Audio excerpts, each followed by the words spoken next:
Well, here to discuss this is best-selling author, New York Post columnist and Fox News contributor Douglas Murray. Douglas, thanks very much for joining us. It's a great pleasure. As I say, it is kind of remarkable. She's a Queen of the United Kingdom, British Queen, and a number of other countries too. And yet she had this extraordinary global standing, and the outpouring of mourning, of grief, and of condolences, and the respect that she's getting is a tribute to that. It was a remarkable reign, wasn't it? An absolutely remarkable reign, a historic reign, and one which, as you just said, Jerry, has ramifications all around the world.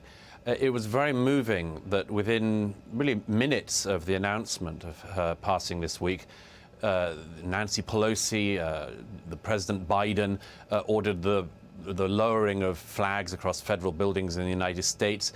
Every living president of the United States immediately issued statements, and they were very, very warm statements, as you would expect, because I've heard, as I'm sure you have, from past presidents of the United States, that the number of them who said that among their happiest hours in office were those spent with Her Majesty the Queen.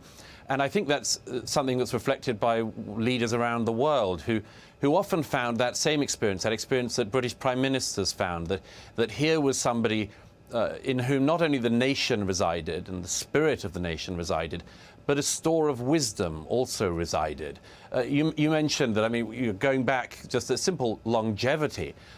Going back, her own first prime minister was Winston Churchill. Going back even further to when she was a princess, she was standing alongside Winston Churchill and her father, the late King, on the balcony of Buckingham Palace when the announcement came that World War II had come to an end. She was one of the reaches back, perhaps the last, to that generation which America and Britain so reveres as the greatest generation. She embodied also, on top of that, one other thing which is important, as you mentioned, which is that spirit of stoicism and of strength and of resilience, something which I know that her country will need to draw upon in the days and weeks ahead. Do you think also that part of it, we live in an age now of incredibly fierce political contention and hyper-partisanship, and again, I think part of her appeal, I'd like to know what you think, was that, she was a woman. Sure, she was a strong, intelligent woman. She had all kinds of ideas, but she was never engaged in the political fray. People could look up to her as someone who was not going to get involved in the political fight and who was an embodiment of higher values. That's absolutely right. It's very important in a constitutional monarchy that the monarch stands above politics, or shines a light above politics. And that's very much what she did throughout her reign. She never put a foot wrong. She never put a foot wrong by entering the political fray. But she was always there as a guiding presence in really sometimes very, very rough times.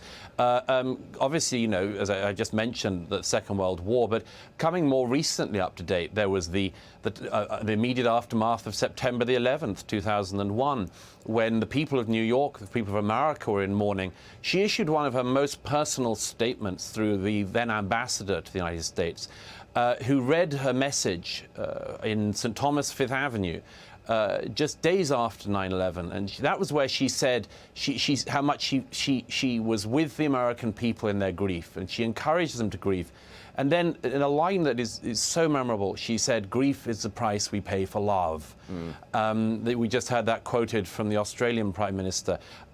Just even more recently, during the coronavirus, it was really when everyone was talking, everyone was worried, the whole world was going into lockdown.